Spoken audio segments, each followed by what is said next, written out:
many states in Nigeria, Delta is dealing with many issues. From the Herdsmen crises that has been blamed for abductions, murders and destruction of farmlands, to youth restiveness believed to be caused by neglect by government and multinational exploration companies, Delta State is faced with peculiar challenges.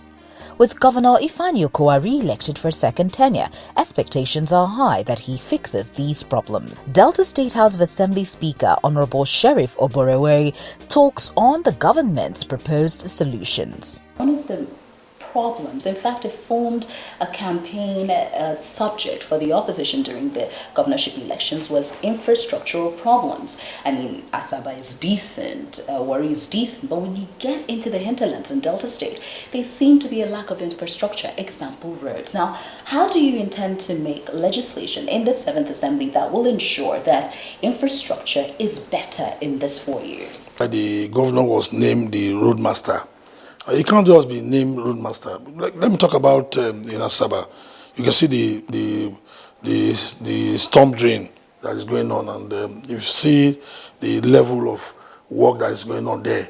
And we are already in rainy season. Exactly. You can see that what we experienced last 2 years and what we experienced last year and this year, you can see the difference in all the previous years and now. In Warri area, they've created the Warri Everon Development Agency, and the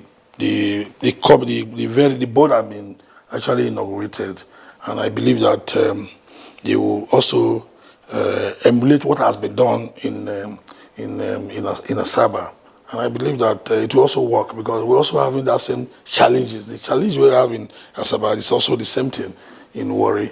I will give one example. Like the river Rhine, before now, some of those areas difficult to construct road and all the access. But the lax regime, and which the Excellency, which is the first tenure of His Excellency, Senator Dr. Ifeanyi Okowa, he was able to construct roads in those areas. When he took over, we were on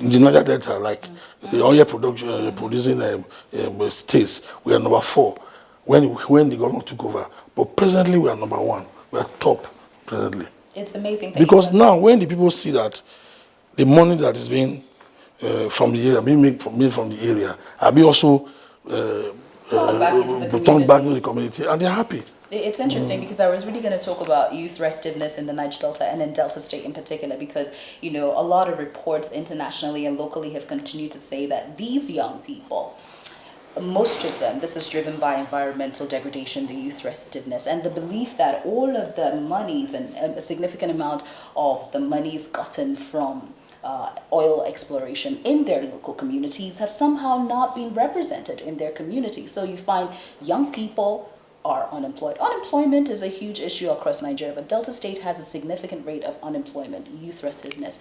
I don't think so.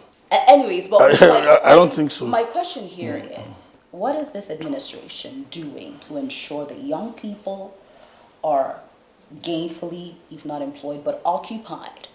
And a situation where they're not so uncomfortable with your generation, because most of them have accused the older generation of being complicit with these oil organizations and not being able to bring the resources back to them. So what are you doing beyond just infrastructure to appease them and to engage them so that they don't have all that energy to cause problems? Sorry. Not what I am doing, what the government is doing. When I say you, I mean you are the representation of the government that I see you say right here. Because so there are 3 arms of government. I understand. You understand? So what the government is doing, and when the governor took over in 2015, he created this STEP and YAGEP, where they actually engage the youth, train them, not just train them, make them, set them up, and they were able to impact on also other youth. And it actually helped. And that was what actually reduced the youth restiveness. They were fully engaged. You know, when you engage them and they are doing something, and you see that actually reduced, and it actually reduced the youth restiveness. Interesting. Do you have figures of maybe the number of youths who've been engaged, or this is actually affected? Do you have any idea fraction-wise? Well, I don't have a video. I don't know how to have a video. But you can see the impact Just about a month ago, a chieftain in Buluku and a medical doctor were reportedly killed, and some have suspected herdsmen.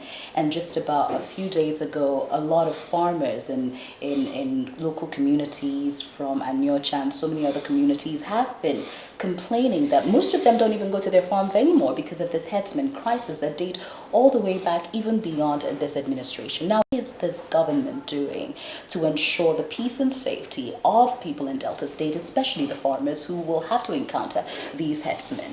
Well, the government is doing their best. They are engaging those stakeholders to discuss the modality to see that they're able to reduce it, and they are on top of it. The security agencies too, they're also working on it. And the state government too, they are doing their best. What's your place on RUGA? What's your position on RUGA? What's the state government's position on RUGA?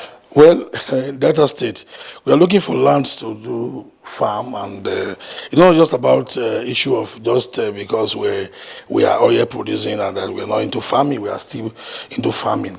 You can look at the His Excellency's project on agriculture and all that. We need land, so I don't think we have that kind of land in Delta State. A big thank you to you. Thank you. For taking our time to Thank you.